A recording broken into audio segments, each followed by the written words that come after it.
Hey guys, welcome to Jack Channel bersama saya WNJK pertama.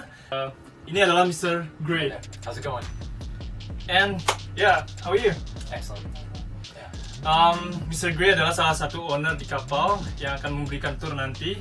And so I'm so impressed to see this boat because as you can see, boatnya bagus banget dan banyak warna. And I'm so curious to see your boat. And thank you so much for giving me a chance to come. No, we're all about sharing. Okay, let's go. Okay. Yeah. So back here is the aft cabin, which is also our music studio. So here we do audiovisual production.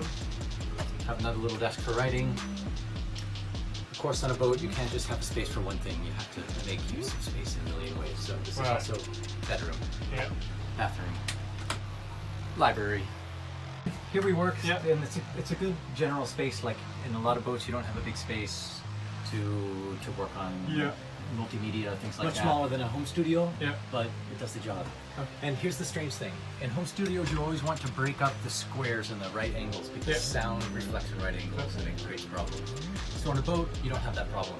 Everything is a weird angle. There's so many strange surfaces, so it's kind of a natural studio. Here's your basic studio. This is an electronic percussion pad, a mixer, speakers you use to work on sound, monitor to work on video, and all these little gadgets are things to enter notes into to make electronic music.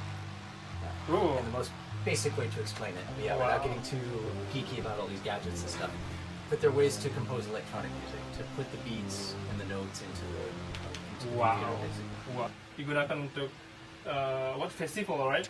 Yeah, normally we would move about once every week. We do a series of workshops and do interactive things and host people on the boat. Okay. We create an archive of different kinds of experimental and traditional sounds that we find in different parts of these islands.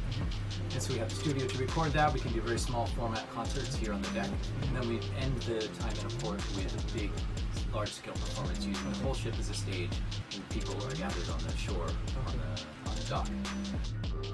But it's very complicated. If you don't have the cooperation of the government and the planning and everything, right now it's impossible. So we're just kind of a holding, waiting pattern right now. Of course, a boat is an expensive thing, so just maintaining this boat is, everyone has told you the same thing. This little piece costs a lot of money. Things are breaking every day. Can you show us different places? We also usually keep backup chart plotter in the form of an iPad and sometimes a computer. We usually have 2 or 3 devices because if something goes wrong and you don't have no charts, you're screwed. Paper charts aren't so useful in Indonesia. We do keep some paper charts, but they tend to be charts here in this country are just a little bit guesswork. It's one of the last uncharted places in the world. It makes it exciting, doesn't it? Compass, wind. We mostly steer by. We do need the motor, which is just to get in and out of ports. We try to sail as much as possible. Okay. This is a sustainable project. We try not to use a motor. Okay. But when you do need the motor, what is the reason? It uses fossil fuels. Fossil fuels are drilled from the ground. Creates massive contamination just to get the fuels. Then you burn them. Then you're contributing to the greenhouse effect and causing climate change. Wow, that's good. So the whole project is engineered to tour and arts production sustainably. So we move by the wind, and then we power all of the gadgets and all the sound system all by solar power. So out here you can see. Wow, That's on the solar panels. We can see later. So ada solar panel untuk menghidupkan kapal ini. So next room kayak gimana, dan I'm super excited. So let's go. All right, it's under your feet. This is the big surprise. Okay. Look down. I never see the PVC like this, or really good on every stuff is. And actually this is kind of a chaotic moment because we're in the middle of work. So if you go to sea, everything is organized, of course. But when we're in port, everything explodes out because everyone starts a project. Somebody's painting, somebody's welding, somebody's cutting wood. So everything comes out for time in port. So on here we have, of course, the main engine. We try to use it spare.